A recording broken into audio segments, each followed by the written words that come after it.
గంజాయి రవాణా అమ్మకాలపై పోలీసులు కఠిన చర్యలు తీసుకుంటున్నారు. నెల్లూరు భగత్ సింగ్ కాలనీ వద్దనున్న టిడ్కో నివాసాల దగ్గర 3 కేజీలు 200 గ్రాముల గంజాయిని పోలీసులు స్వాధీనం చేసుకున్నారు.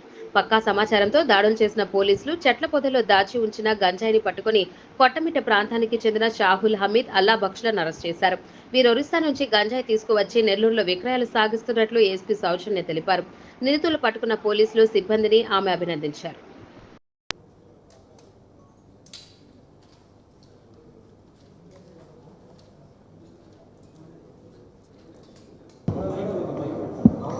అందరికీ నమస్కారం.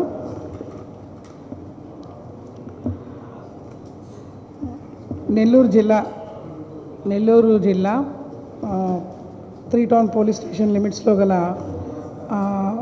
టిడ్కో హౌసెస్ దగ్గర నిన్న రాబడిన సమాచారం మేరకు 3 టౌన్ ఇన్స్పెక్టర్ బాబీ అలాగే దాన్ని పర్యవేక్షించిన డిఎస్పీ గారికి రాబడిన సమాచారం మేరకు అక్కడ 2 ముద్దాయిలను అదుపులో తీసుకోవడం జరిగిందండి. వాళ్ళిద్దరి వద్ద కూడా 3 కేజీల గంజాయి, మనం ఇంతకుముందు కూడా సబ్సిక్వెంట్గా ఒక కేసు పెట్టున్నాము.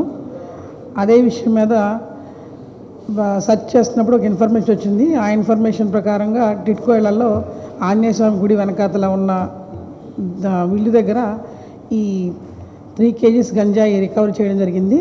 ఇందులో షేక్ సాహుల్ హమీద్, షేక్ అల్లా బక్ష్ వీళ్ళిద్దరూ కూడా గంజాయి తెచ్చి ఇక్కడ లోకల్గా అమ్ముకుంటున్నారు. వీరందరూ కూడా ఒరిస్సా నుంచి తేవడం జరుగుతుంది. ట్రైన్లో వెళ్ళి తీసుకొచ్చి ఇక్కడ ఈ ప్యాకెట్ని ఇక్కడ వీళ్ళే చిన్న చిన్న ప్యాకెట్లుగా తీసుకెళ్ళి మళ్ళీ అందరికీ అమ్ముతూ ఉంటారు. ఈ మధ్యన ఆంధ్రప్రదేశ్ ప్రభుత్వ విధానం ప్రకారంగా ఇక్కడ డ్రగ్స్ కానీ గంజాయి కానీ అమ్మకూడదని ఎంత మనం పట్టుదలతో ఉన్నామో అదేవిధంగా మనకి ఇక్కడ బాగా చెక్కింగ్ చేయడం వల్ల ఈ గంజాయి మనకి పట్టుబడింది. ఇందులో 2 ముద్దాయిలు కూడా, ఈ 2 ముద్దాయిలతో పాటు ఇంకొక ముద్దాయి కూడా ఉన్నాడు. అతన్ని కూడా తీసుకురావడం జరుగుతుంది. అండ్ ఈ గంజాయి రహిత స్టేట్ కింద చేయాలన్న ఆర్డర్స్ని పాటిస్తూ అందరూ కూడా ఈ డిటెక్షన్ చేయడం జరిగిందండి. ఇందులో కరెక్ట్గా యాక్ట్ చేసిన మన ఇన్స్పెక్టర్స్ని, డిఎస్పీ గారిని కూడా అభినందించడం జరుగుతుంది. Thank you.